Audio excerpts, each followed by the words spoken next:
This is my lazy fat daughter." The words snapped through the ballroom so sharply that for a second I thought someone had dropped a tray. My father didn't even look at me when he said it. He just grinned, wide, crooked, proud of himself the way he always was when he got an audience. Laughter rippled across the table. Not loud, but enough to sting. Enough to drag me back to every school event, every holiday dinner, every moment he ever used me as the punchline to whatever joke made him feel like the big man in the room. Heat crawled up my neck. My fork felt too heavy. I tried to breathe steady, the way I'd learned to do in far worse places than a fancy Virginia wedding hall dressed with gold-trimmed centerpieces and a string quartet. But it didn't matter. In that instant, I was a kid again, awkward, unsure, wishing I could disappear behind a curtain. What I didn't realize was that 4 men across the room had already recognized me. They'd been whispering to each other since cocktail hour, glancing my way, trying to figure out if it was really me. They hadn't approached, because a wedding wasn't exactly the place to bring up sandstorms and convoy routes. But when my father delivered his little toast, something in them snapped. Hard. Chairs scraped. All 4 rose at once, tall and straight-backed in matching navy tuxedos. For a moment, people thought it was part of the wedding entertainment. Then one of them spoke. "Sir." The other 3 finished it so crisply the room seemed to stop breathing. "She's our commanding officer." My father's smug smile collapsed. He inhaled at the wrong time and choked on his Merlot, spraying wine across the tablecloth and his own shirt. Guests gasped and stared at the groomsman, then at me, then back at him, trying to piece together how the woman he'd just mocked could possibly be the person these men were saluting. I didn't move. I didn't have to. Their words held more weight than any speech I could have made. These men had followed me through desert nights, through ambushes, through missions announced with nothing more than a map, a briefing, and the faint hope we'd all return upright. They knew the version of me I'd never let my father see. The one who didn't tremble under scrutiny, who didn't shrink when someone raised their voice, who didn't apologize for existing. The ballroom had turned silent except for the quartet, which faltered mid-measure before stopping entirely. My father dabbed at his mouth with a napkin, eyes darting around as though someone might tell him it was all a prank. No one did. No one even looked sympathetic. For the first time in my life, he seemed small. And I stood there, chest tight, not from shame but from something I barely recognized, relief. Not because he'd been embarrassed, but because the truth had finally walked into the room beside me, uninvited and undeniable. That was the moment everything shifted. Everything I'd hidden, everything he'd tried to bury under years of jokes and jabs, rose to the surface. And he couldn't laugh it away. Not anymore. I grew up in a small town in rural Ohio, the kind of place with 1 grocery store, 2 diners, and a lot of people who knew each other's business. My father, Ray Carson, liked to pretend our family was tougher than everyone else. He talked big, acted bigger, and expected everyone around him to fall in line. My brothers fit his mold easily. They were loud, athletic, quick with jokes. I was the quiet one who preferred reading over showing off. That alone seemed to offend him. Whenever he looked at me, he found something to point out. If I grabbed a snack, he commented on my weight. If I wore a dress, he joked I was trying too hard. If I stayed silent, he told people I had nothing going on upstairs. The worst part wasn't that he said these things. It was that he said them in front of others. Neighbors, teachers, relatives, anyone who stood near us was an audience for his remarks. He seemed to enjoy the way people chuckled nervously, unsure how to react. I just learned to keep my face still. My brothers got compliments about their strength, their sports wins, their futures. I got warnings about not embarrassing the family. It didn't take long for me to stop expecting kindness from him. Instead, I tried to take up as little space as possible.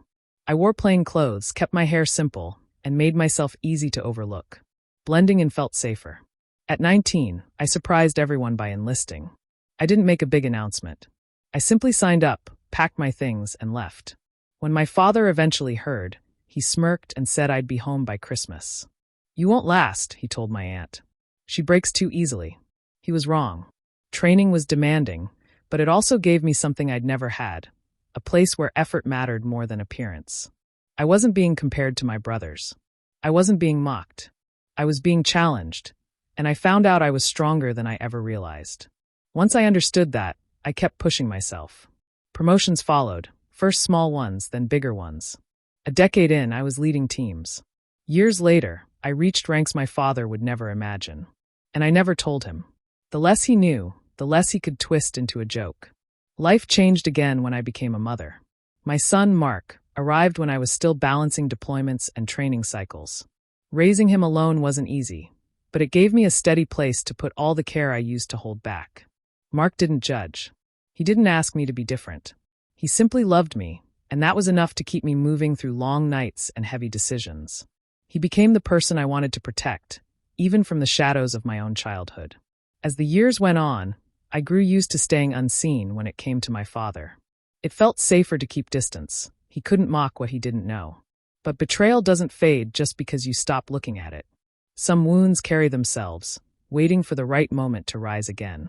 And that moment came at the wedding, long after I thought I'd left his words behind. Jennifer Hastings was the bride, and her family came from old Virginia money, the kind of people who spoke softly but judged loudly with their eyes. Their estate was wide, polished, and perfect, the sort of place where every flower was trimmed and every smile looked practiced. I had met Jennifer only a few times before the wedding, and she was pleasant enough, though her relatives behaved as if they were examining everyone who walked through the doors. I didn't want to draw attention, so I kept my outfit simple. A plain dress, clean makeup, nothing bold. It was easier that way. Quiet edges drew fewer questions. Even so, I felt the Hastings gaze slide over me when I arrived. They didn't say anything, but I could tell they were deciding where I fit in their silent ranking. I wasn't offended. I had met people like them before. They could cut someone down without speaking a word. The ceremony was elegant, almost too perfect. Soft music, tall candles, gold decorations. People chatted politely, holding glasses of champagne with careful fingers. I stayed near the back, keeping to myself. I wasn't there to impress anyone. I just wanted to support the bride and enjoy a peaceful evening. That peace didn't last long. My father arrived late, pushing the doors open loud enough for half the room to turn their heads.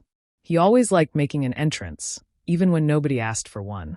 He walked in as if the wedding were waiting on him, waving at strangers, calling out to people he didn't know, acting like he belonged at the very center of the room. I felt my stomach tighten. When he showed up in that mood, trouble usually followed. I tried to focus on anything else. That's when I noticed a group of groomsmen standing near the far corner. They were dressed like the rest of the wedding party, but something about the way they stood caught my attention. Their shoulders were firm, their chins level, and their feet planted in a steady way I recognized from somewhere deep in my memory. I couldn't place it, but their posture sparked a small jolt of déjà vu. Every so often, one of them glanced my way, not rudely, just curious, as if trying to confirm something. I wondered if I had seen them at another event, maybe on base years ago, but nothing clear came to mind. I let the thought go. Weddings brought together people from all kinds of circles, and coincidences happened. Meanwhile, the Hastings family kept exchanging subtle looks with each other. They didn't seem pleased with my father's grand arrival, though they kept their expressions polite. He didn't notice, of course. He thrived on attention, whether it was wanted or not. He moved from table to table, shaking hands and making loud remarks, already winding himself up like he had a spotlight shining on him. The air grew thick with small judgments and quiet tension. His showmanship, their snobbery, my effort to stay invisible, the groomsmen's curious stares. None of us knew it yet, but all those pieces were sliding into place, setting up a moment none of us would ever forget. The dinner started calmly enough. People sat at round tables covered in white cloth, passing bread baskets and making light conversation about work, travel, or the weather. Even then, I could feel tiny hints of judgment in the air. Some guests looked at my father with amused curiosity, while others glanced at me the way people do when they're trying to understand a family dynamic without asking. I kept my focus on my plate, hoping the evening would stay peaceful. That hope didn't last long. My father had barely been seated 10 minutes before he pushed his chair back with a loud scrape. Without waiting for permission, he grabbed his glass and tapped his fork against it, ringing out a sharp, metallic sound that made the whole room quiet. The bride's family stiffened. I felt a knot form in my stomach. He didn't give anyone time to settle before he launched into a speech. "I've got a story for you all," he announced, swaying slightly as if he had already enjoyed more drinks than he should. A few people smiled politely, expecting something harmless. I knew better. He started talking about when I was a kid, stories I wished he'd forgotten. He mentioned how much I used to eat during growth spurts, describing it like I had emptied entire refrigerators by myself. He joked about my old clothes not fitting, about how I avoided sports, about every awkward phase he could drag into the spotlight. Each detail felt like a stone dropping into my chest. Some guests chuckled, unsure whether to laugh or stay respectful. Others whispered to each other, confused but entertained enough to listen. I sat completely still, hoping he would stop. He didn't. With a proud grin, he pointed toward me and delivered the line he always loved using whenever he wanted attention. "This is my lazy fat daughter." For a moment, the whole room reacted the same way a crowd does when a comedian tells a joke they feel pressured to laugh at.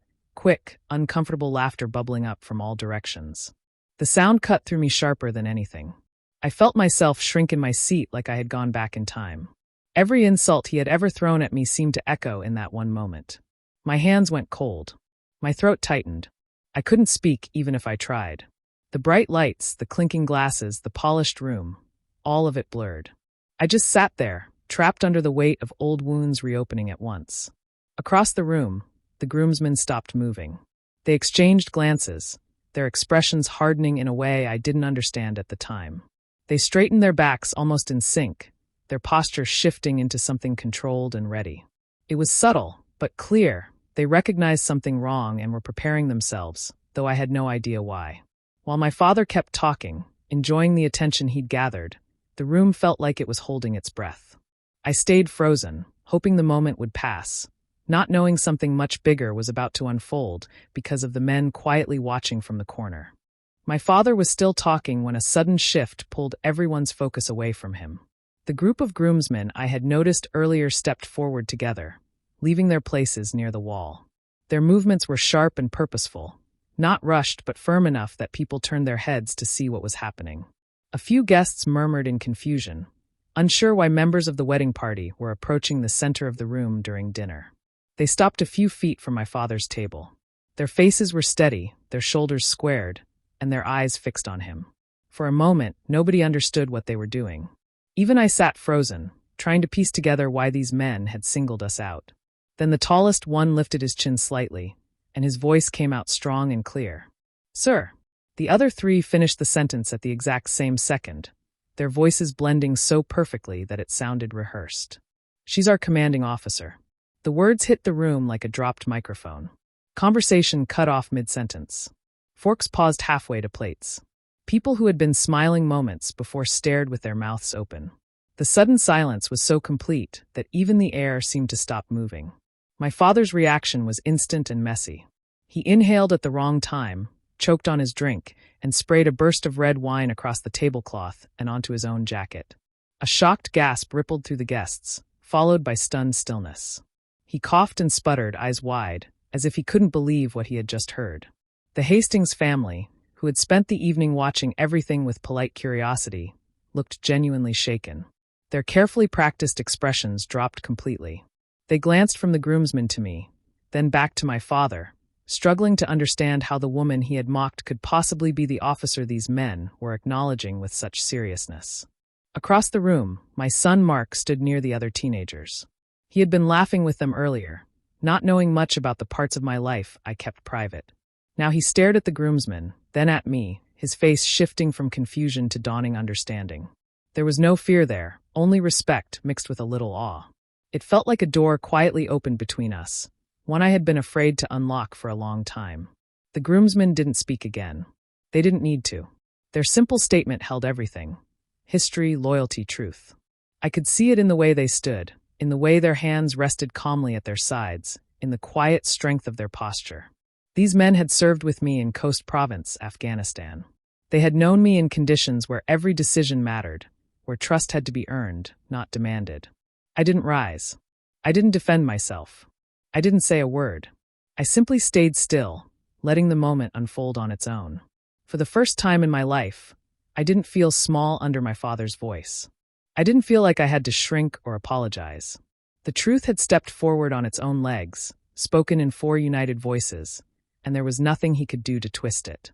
Without raising my voice, without lifting a finger, I felt something inside me settle into place, a quiet, steady power that had been mine all along.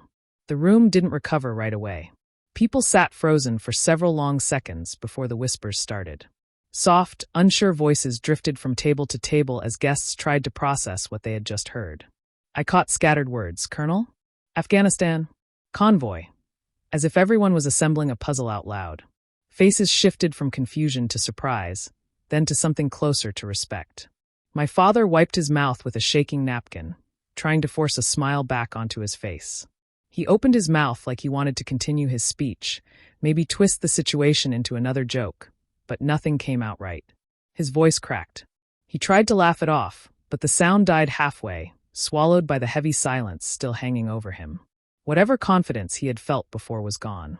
Pride had turned on him, trapping him in his own discomfort. Before he could recover, one of the groomsmen stepped forward again. He spoke calmly, not raising his voice, simply stating a memory. He talked about a night in the desert when our convoy got blocked by damaged trucks and incoming danger. He mentioned how I made a call that got everyone out safely. Another groomsman nodded and shared a different moment, one involving a difficult route through unfamiliar terrain where clear direction had mattered. The third spoke next, and then the fourth, each offering one steady piece of truth. They didn't go into dramatic detail. They didn't even look at me while speaking. They simply presented facts, each one balancing out years of careless jokes from my father. The room absorbed every word, and the shift was unmistakable. For the first time all evening, people were looking at me without amusement or pity. They were trying to see the person behind the stories the groomsmen described. I didn't move from my seat, but something in the atmosphere settled in my favor. I felt a quiet steadiness rise inside me, not loud or proud, just firm. The wedding planner, who had been standing near the stage, cleared her throat carefully. She glanced between the bride, the groom, and me, then offered a small nod. "Colonel Carson," she said gently, "would you like to say a few words?" For a second, I considered declining. I didn't want to make the night about me, but I also knew the room needed something to bring the energy back together. So I stood slowly, the chair sliding back without a sound. All eyes turned toward me, but this time the attention didn't feel heavy. It felt balanced. I didn't give a long speech. I lifted my glass and spoke simple words about honor. How true respect comes from actions, not noise. I spoke about the power of truth, and how it often shows up at unexpected moments. I thanked Jennifer and her husband for including me in their special day. Then I wished them a life full of kindness and understanding, something every family needs. When I finished, the applause rose steadily, not scattered, not forced, but strong and united. People stood, smiling warmly, clapping like they meant it. The room felt lighter, almost peaceful. My father didn't join in.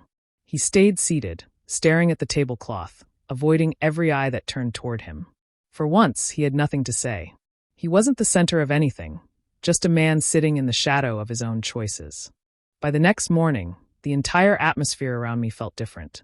People who had barely noticed me at the wedding were suddenly stopping to greet me as they checked out of the hotel. Some shook my hand with quiet thanks. Others offered small smiles filled with understanding. A few simply nodded with a kind of respect I hadn't felt from strangers in a long time. It wasn't dramatic, but it was sincere, and that sincerity settled over me like a calm breeze. Even at breakfast, small groups whispered while pouring coffee or choosing fruit from the buffet. I heard bits of conversations float past me, light comments about the night before. Someone said, "That colonel handled things better than anyone else could have." Another added, "She changed the whole tone without raising her voice." People weren't gossiping with cruelty. They were repeating the moment like it had become part of the wedding story itself.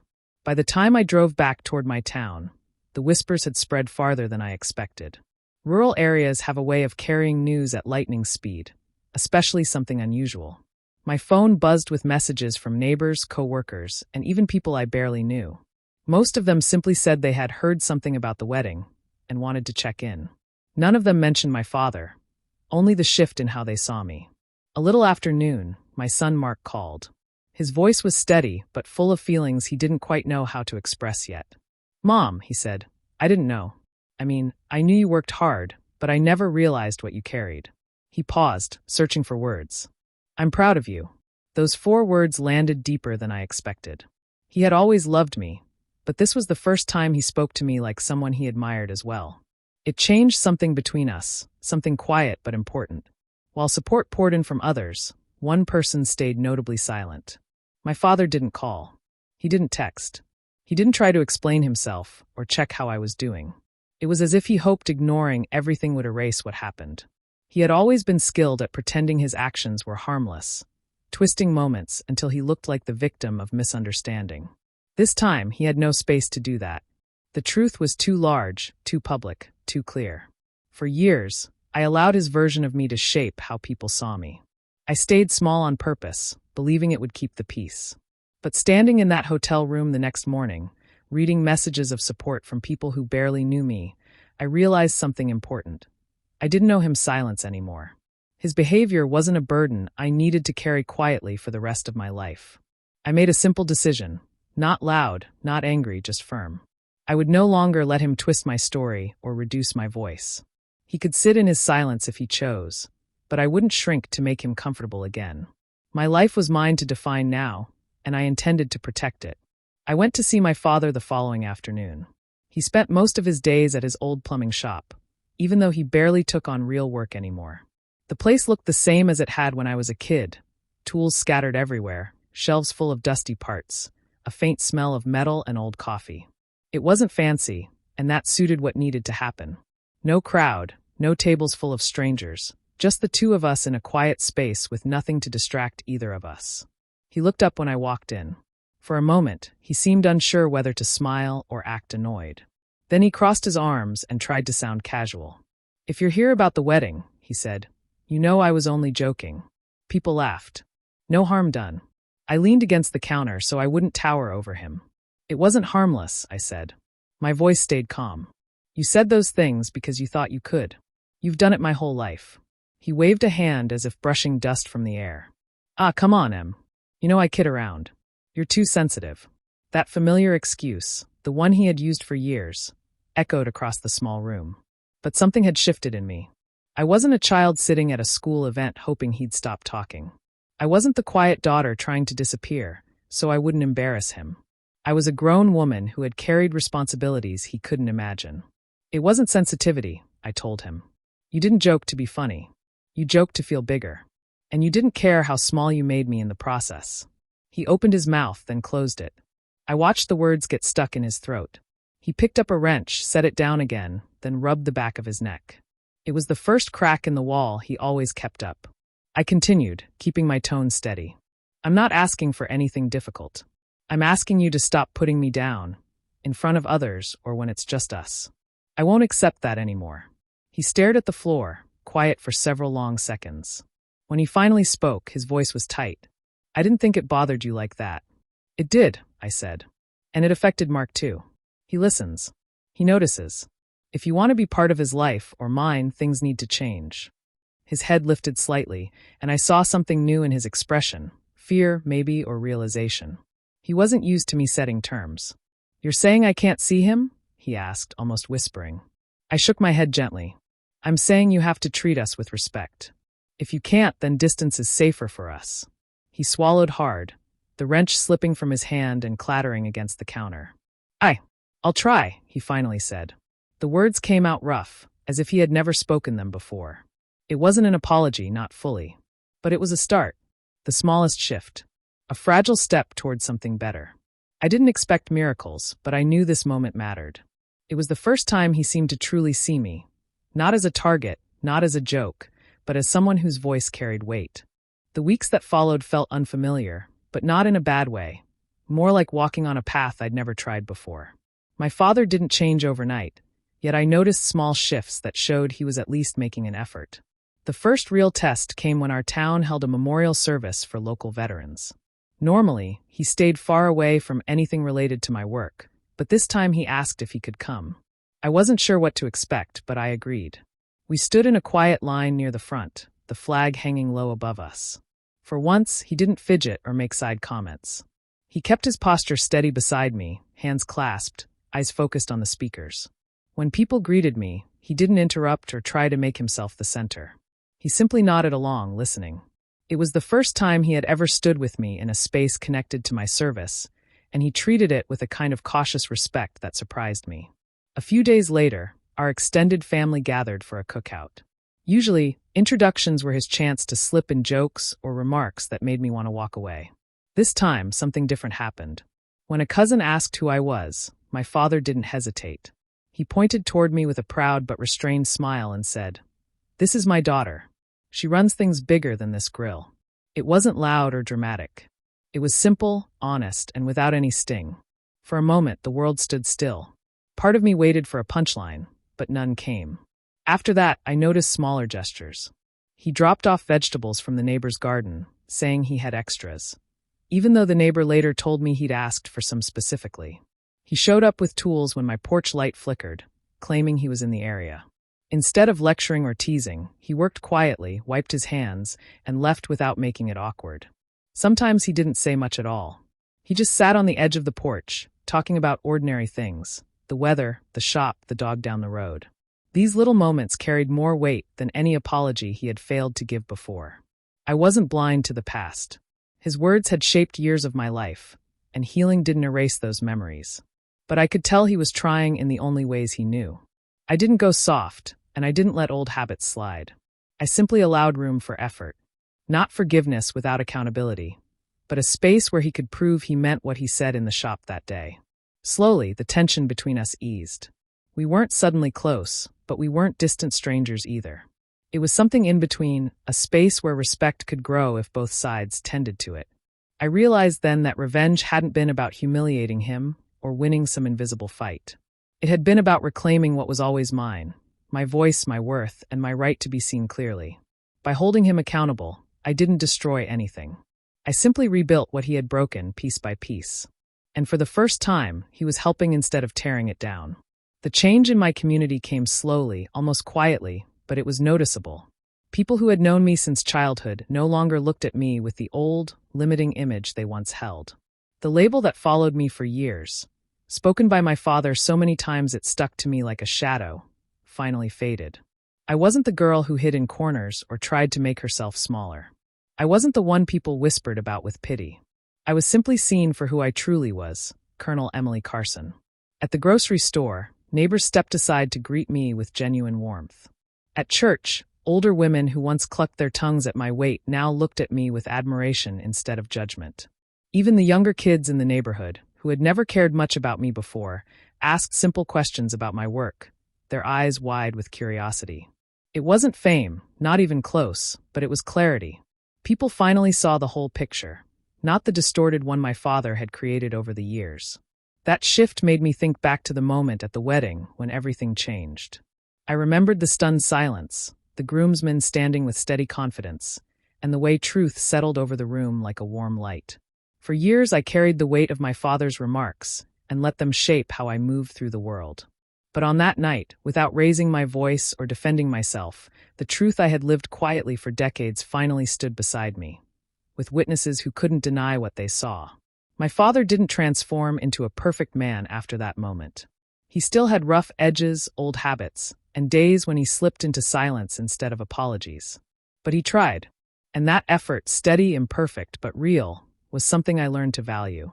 He would never be the father I used to wish for, yet he was no longer the man who tore me down for sport. That alone felt like a small but meaningful victory. As I look back on everything, the wedding, the years of hurt, the slow rebuilding, I realized something important. People underestimate the power of words. A careless sentence can echo for decades, shaping someone's confidence or stealing it entirely. My father's jokes may have sounded simple to others, but to me they were sharp, lasting cuts. But dignity has a way of waiting. It doesn't disappear, even when buried deep. When the truth finally rises, it can repair what seemed broken for good. If there is anything I want people to understand from my story, it's this: humiliation lingers, but strength grows quietly. You don't have to scream to reclaim your worth. Sometimes standing still, firm, unshaken, speaks louder than years of noise. And sometimes the greatest form of revenge is not hurting the person who hurt you. It's living in a way that forces them to see what they ignored for far too long. Even family can change when the truth becomes impossible to deny.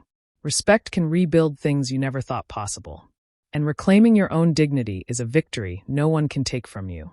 Do you think I made the right choice by finally standing up for myself, or should I have stayed quiet to keep the peace? I'd love to hear what you think in the comments. And if you want more stories like mine, make sure to subscribe and stick around for the next one.